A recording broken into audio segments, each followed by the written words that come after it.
Hello everyone and welcome to the new episode of Men in Cars, the podcast where we talk about the history of motorsport with or without men. And today is a Without Men week, and we are talking about the history or the kind of development, again maybe a bit of how it exists in modern day, of WAGs in Formula One. So WAGs is an acronym for Wives and Girlfriends, typically of high-profile athletes, and I'll talk about this a bit later, but it kind of began with football but has since been extended to encompass various women who are associated with athletes, and in this case we will be talking about Formula One. So I thought this would be a really interesting topic because it involves a lot of the kind of discourse or how women have been treated in motorsport circles, but not necessarily to do with their sporting ability, obviously. So this includes a lot of how women have been treated in media throughout the 20th century and early 21st century. So you really get to see, and I think this is most prominent in Formula One, how women have been defined and how their relationship with men, particularly high-profile men, has been interpreted throughout the decades. So since kind of 1950, when Formula One began, as these really prominent races emerged, you obviously have a lot of interest in their partners, in their wives, more particularly if you go back to the 60s and 70s. So the earliest kind of article talking about F1 WAGs in previous decades kind of began in the 70s, and I think the 70s was probably a time when motorsports really started to grow in terms of its media appeal. So I think that's when the kind of association with glamour and spectacle really began. So obviously people want to find out about the women who kind of, in their eyes, contributed to the glamour of Formula One.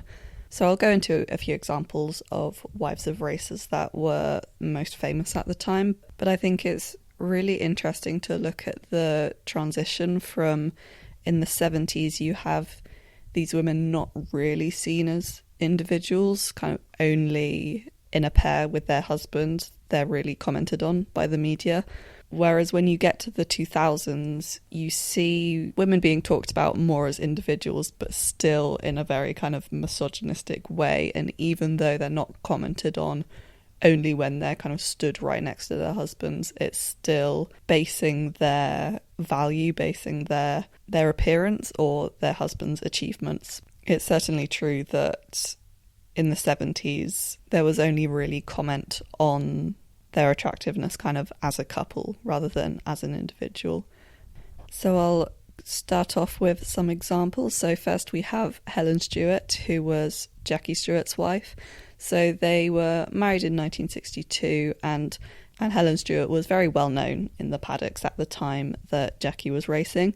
So in the 60s and 70s, I'm not sure when this stopped, but a lot of racers' wives were in charge of recording laps, I believe only in practice sessions. It would be a bit odd if it was during the actual races, but these women kind of had quite a commitment and quite a involvement in their husbands' careers in a way that you don't really see nowadays.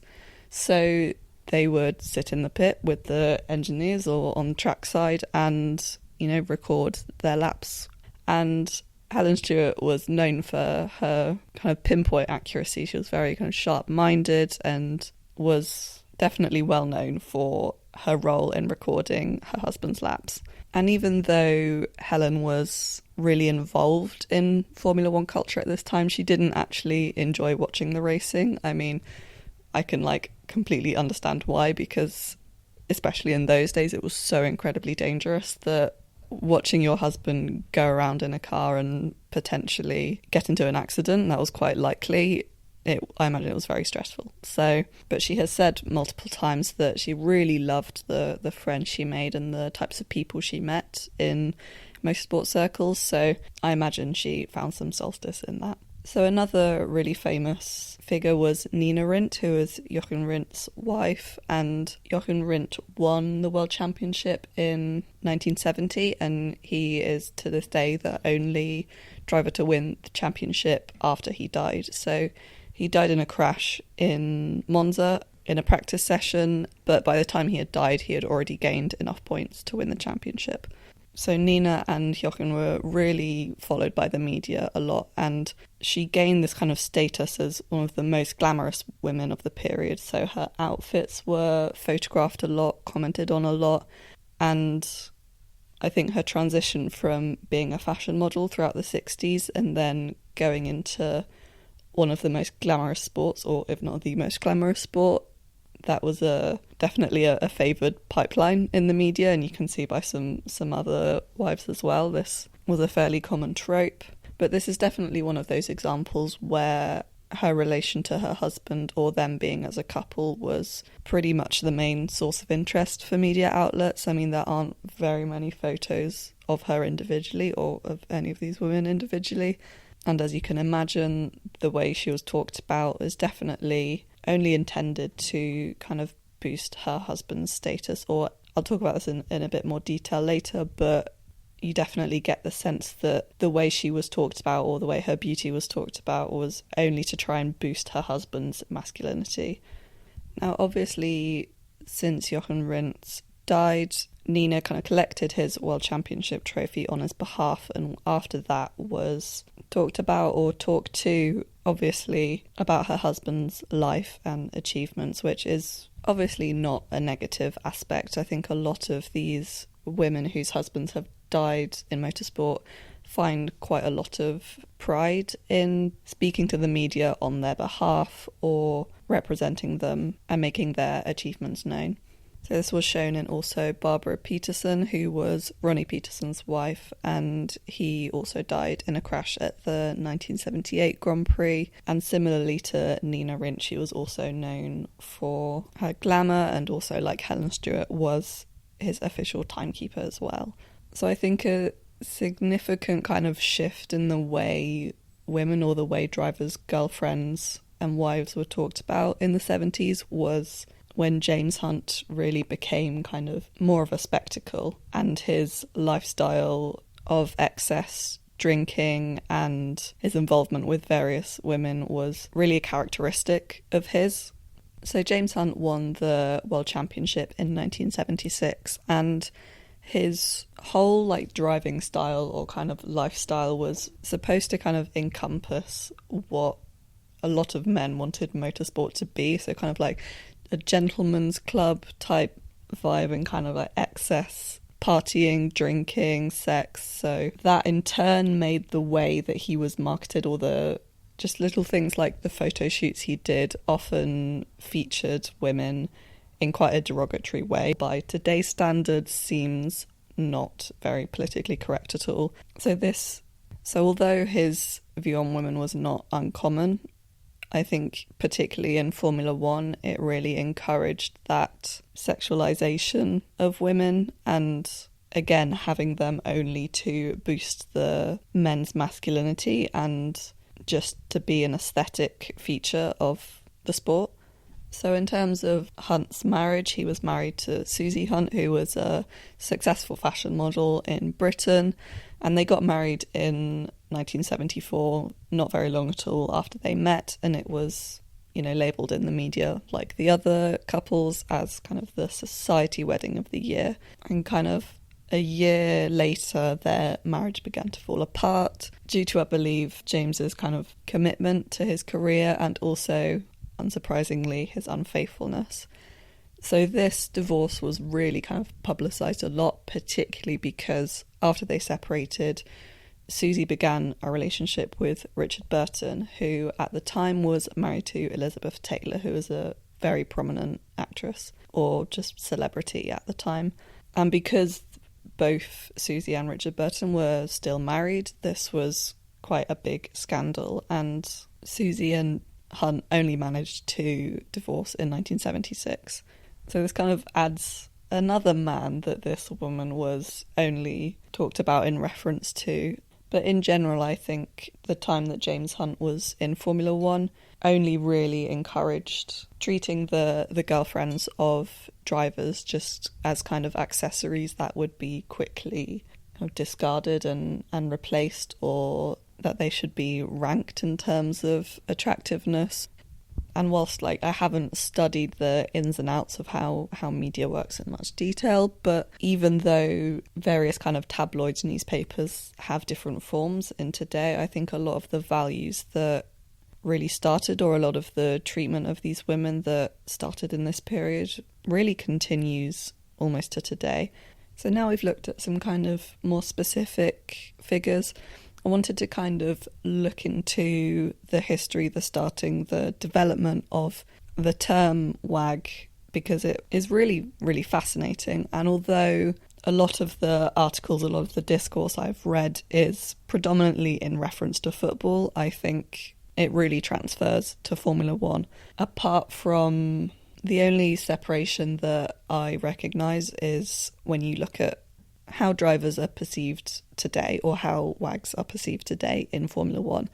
I think the nature of how they're talked about is quite specific, but I'll talk about that a bit at the end. So the term wag really rose during the 2006 Football World Cup, where the partners of members of the England team were pictured doing a lot of the same activities, kind of sat in the same area watching games, so the media really zoned in on them as a group. I think probably to create some sort of alternative news that wasn't just based on the numbers of the games that were going on. And this aligns very well with the 2000s being really kind of a peak in that sort of tabloid coverage, so there wasn't really any limits on what they would report on the language they would use. So it really blew up, and people were, or still are, extremely interested in the concept of these women existing kind of in a group. So figures of this time that made it so popular was kind of Victoria Beckham and Cheryl Cole. So they were already celebrities in their own right, but being linked to the most famous sports stars of the time certainly heightened interest in them. And although this was obviously commercially a success, reporting on these women, I think a lot of men and a lot of people in the football industry really didn't like the focus. I think Rio Ferdinand described it as being a bit of a circus, and I think a lot of other male viewers agreed that these women were taking the shine off of their husbands, or people weren't paying enough attention to the sport. Even the critique of women possibly getting attention not in reference to a man or taking the shine off of a group of men is a bit, it just feels a bit off. Anyway, so throughout this period, the Equalities and Human Rights Commission eventually kind of criticised the use of the term wag specifically, as they stated it was offensive and pejorative, and overall was just being used to demean and objectify a group of women. I think if you look at the way these women were reported, that is quite a fair statement, and they were right in saying there were very few kind of positive depictions. And again, they were only identified by their relation to their husbands or boyfriends. So if you look at kind of headlines, sometimes their names aren't even mentioned. They're only mentioned by, again, their partner's name or whatever kind of identifiable physical attributes they have. So overall, their kind of individual achievements and personalities were seen as extremely irrelevant, and they're really seen or ranked often by their glamour or what they would contribute aesthetically to the sport. And this is really kind of demeaning, particularly when you think about the fact that their partners are being ranked probably on the same websites based on their sporting talent. So the concept of if you're a better sportsman, the more attractive a girlfriend you'll have is definitely still commented on even today. And in terms of football, kind of reading all these articles, the instance that comes up a lot is there's a famous interviewer, Peter Crouch, who was an England player, was asked, if you hadn't been a footballer, what would you have been? And he answered, a virgin. And everyone finds it extremely funny, and, that's what he's kind of known for in a way. But a lot of journalists have kind of really taken a step back from this joke, from this instance, that it really just does firm the fact that that one of women's only roles in sport is to be a reward for the best sportsman. So very quickly, the concept of being a wag became a very popular concept, and not just in football, in kind of cricket and then motorsport as well. And for the existing wags themselves, this did eventually turn quite negative. So a lot of women have commented that they felt a lot of pressure, a lot of kind of responsibility for their partner's personality or media exposure, which increasingly became a lot more important. So even today, kind of teams are a lot more likely to want to sign a driver who is more popular in the media, because that obviously equates to more money. So a lot of women felt pressure in this aspect, but also as you get audiences, particularly female audiences, wanting to be in that circle, they faced quite a bit of harassment, which was, based in jealousy, really. And this kind of fed into the really high media coverage of their relationships in particular, which in turn caused a lot of anxiety for a lot of women who were with athletes. So although in the 2000s being a wag was seen as an incredibly appealing concept, I think the downsides of that, I don't know if you would call it a lifestyle, but being in those circles have really began to show. And this is more, I've seen more about this in reference to football players, but you've got a lot of people wanting to be in relationships with athletes or be seen with them just for their own gain, just to try and get exposure themselves or get money. And this aspect is also seen in the whole discourse around Colleen Rooney and Rebecca Vardy. But overall, the most common themes we see of the way they're reported across media is overwhelmingly misogynistic and negative. So as I said before, I think the way in which wags were kind of treated in the 2000s across various sports was very similar. You've got obviously football, and then cricket is also quite a focused on culture, which I didn't expect personally. And then you've also got kind of American football particularly. I think in American football they like to focus on a lot more the women who have been with their partners since kind of their childhood. I think that's the most favoured kind of trope, whereas in maybe English football with kind of Victoria Beckham and Cheryl Cole, the being a high profile pop star or model being married to the most high profile footballer was perhaps more popular at the time. So as we move to today, or perhaps the last few years, I think the way that women in Formula One have been commented on, particularly within the fan base, has really changed a lot. And I think this is mostly down to the growth of the female fan base in Formula One, which has grown. I think last year it was about 40% of the Formula One fan base were female. So that is a huge, huge increase since the start of Drive to Survive on Netflix. As kind of before that aired, I think it was something like 17%, so really low female viewing figures. So the involvement of particularly younger female fans has meant that the focus on drivers and their partners on various social media outlets has really developed and created its own kind of culture, or a very specific way that people comment on the events that happen in motorsport. And I think this is because for a lot of F1 fans, me included, for a lot of these people, Formula One is the first or the only sport that they have been interested in. So the way that the sport, the way that these athletes are talked about is in the same tone as you would talk about maybe like a pop star or an actor or any kind of celebrities. So a lot of people have commented on, or there are a few articles on the concept of an F1 fangirl. But you've got kind of fan-made videos on YouTube kind of dedicated to individual drivers and more specifically their personalities that have millions and millions of views. A lot more exposure on stuff like Tumblr or Discord and other podcasts, other creators that discuss the sport again in much more of a colloquial way, really involving the drivers' lives and therefore their partners as well. So people are obviously still very interested in drivers' wives and girlfriends. I think this is a fact that will not go away, whether you like it or not. People are interested. I'm interested, but I think the way that you go about it is where a lot of sometimes the problems can develop. So again, the way that I think the Formula One fan base, or particularly the female fan base, talks about these wags is extremely different to how they were talked about in previous years, in quite a positive way, I think. So there is a lot more focus on them as individuals, so on their careers, on their lives, that whilst obviously this does involve their partners, it is not just based on that.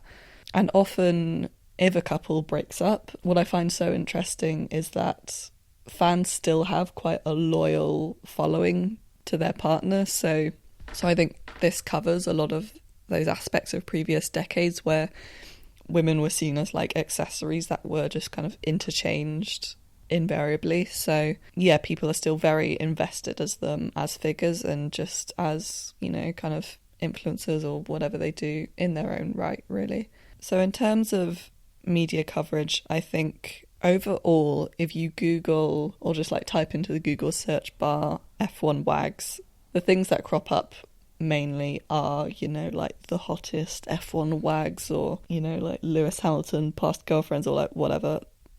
That sort of thing is still there. That's mainly down to kind of tabloids wanting to grab your attention, and headlines like that do tend to grab your attention, whether that be for positive or negative reasons. But if you really delve into, I think, the content that younger fans engage with, one in particular that stands out is there's quite a popular Instagram page called Wags F1 that posts kind of any material relating to the girlfriends or wives of current F1 drivers.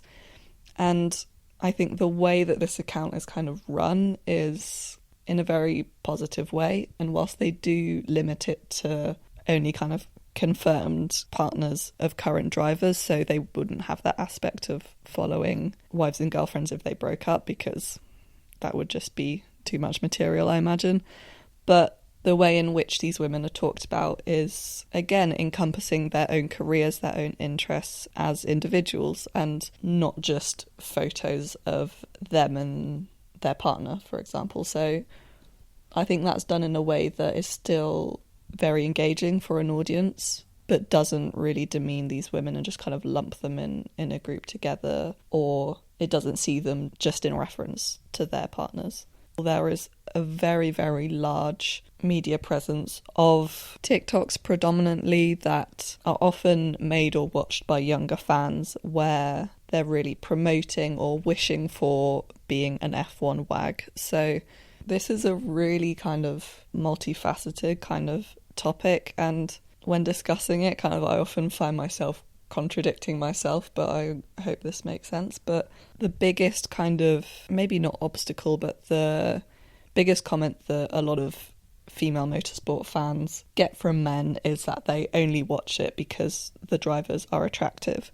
And obviously this is a very offensive view to have. The concept that a woman's interest is only whittled down to their attraction to men is not one that you would want to have. Women are very capable of being interested in sports in their own right, and particularly with motorsport, that view doesn't really make sense to me, because if you're watching a race that's 2 hours long and they've got a helmet on and you can't see what they look like, why would you invest your time in watching it? But anyway, but this really trails into how wags are viewed, and again, a lot of people are very, maybe jealous is a bit too strong of a word, but they really want to have the lifestyle that these women are having, because if you are a fan of motorsport and you find one of the drivers attractive, of course you would want to have that lifestyle. You know, you would be surrounded by a sport that you love and also get to talk to drivers you like. So, you know, it sounds ideal really, but I think you have to be really careful in the way that you kind of maybe not promote but reflect this lifestyle, particularly on social media. So what I've seen as most common is a lot of kind of POVs, or like videos that people make, I think are very reminiscent of kind of fan fiction that was very popular, perhaps kind of 5-10 years ago. So they are kind of depicting scenarios that people can kind of place themselves in, often surrounding being in a relationship with a driver. And looking at these, like, obviously from my perspective, I am 20 years old, so I don't take them seriously, obviously.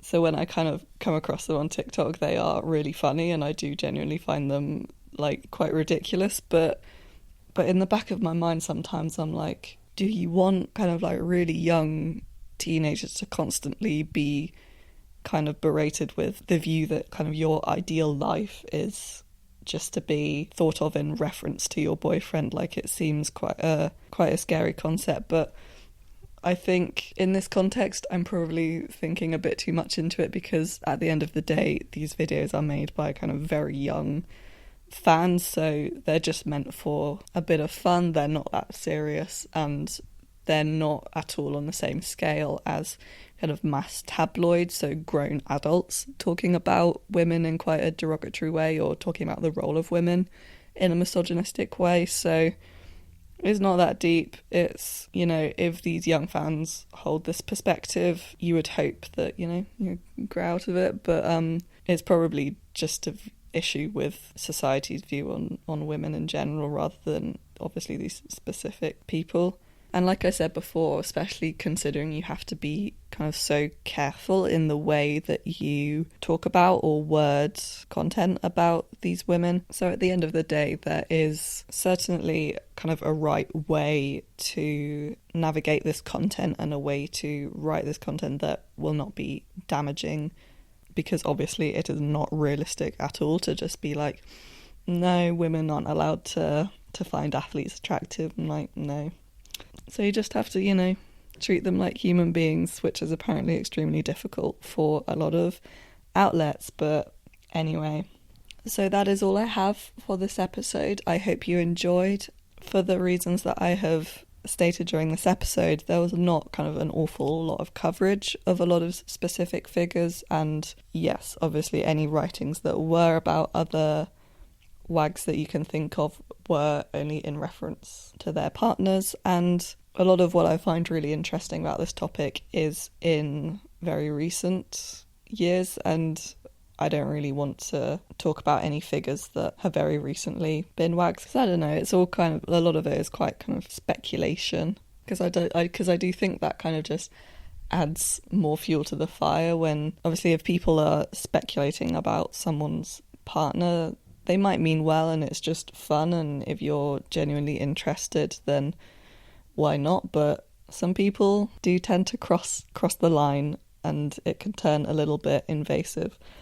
I've seen particularly about with like drivers in lower ranks of motorsport, in like F2 and F3, people are trying to like find their rumoured girlfriends and like berate them with like messages, or I don't know, try and find more pictures of them or something. And that is terrifying, because not only are they like more vulnerable because they're like not used to media attention or fan attention, but a lot of them are under 18, so that's not ideal.